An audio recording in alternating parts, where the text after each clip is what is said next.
The biggest lies we were taught in school. The 13 colonies.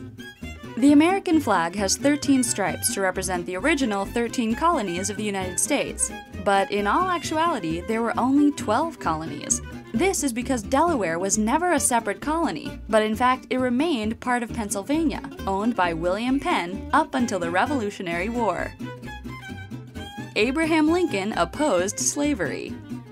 Lincoln was ambiguous about his views on slavery and only wanted to take actions that would strengthen the Union in a time of national strife and separatism. In fact, Lincoln had stated, "If I could save the Union without freeing any slaves, I would do it.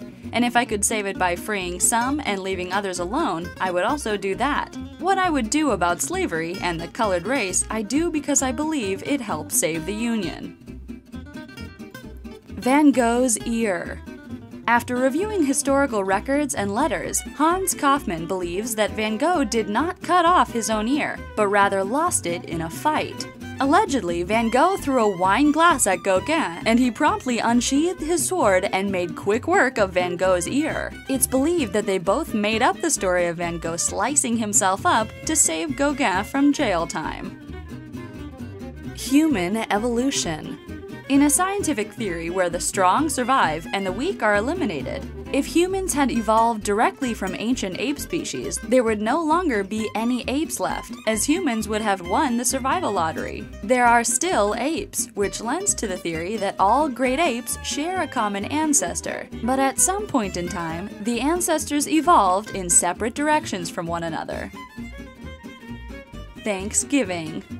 The tale of pilgrims and Native Americans sharing a life-saving feast during a harsh autumn is, of course, a heartwarming one. But the only thing that was actually shared between the pilgrims and natives was the plague, which effectively killed off 96% of the native population. It is believed that the pilgrims were aware of the effects of their deadly disease and utilized this knowledge so that they could swoop in and steal the natives' crops and land.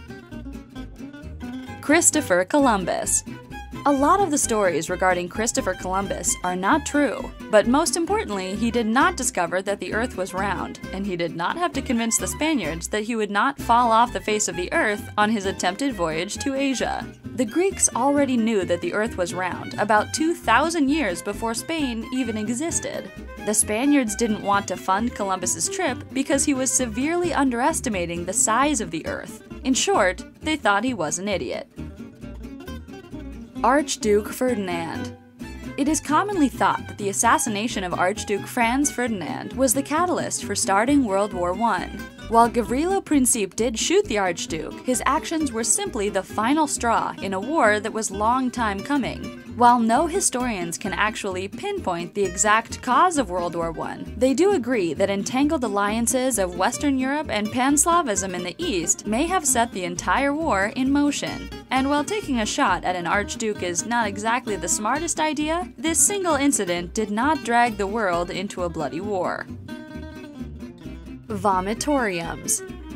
A vomitorium is the tunnel between seats in an amphitheater. The story is that these tunnels were called such because the Romans were a hedonistic bunch that considered it a sign of affluence to gorge themselves on food until they threw up from it, and the vomitorium was the designated place to show just how affluent of a Roman one was. However, the word vomitorium is derived from the Latin word vomere, which translates as to spew forth, but it is not referring to the purging of stomach contents. It refers to the exit of people from the stadium, as the vomitorium are designed to provide a rapid departure from a venue.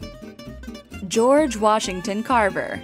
Carver was an amazing man who made numerous agricultural advances, including over 300 uses for peanuts, in an attempt to salvage the dying cotton farming industry in Alabama due to a boll weevil infestation, but he did not invent peanut butter. Peanut butter has been in existence since the Aztecs, and the first patent on peanut butter was given to Marcellus Gilmore Edson as a way to fortify a patient's diet with more protein when they were rendered incapable of chewing.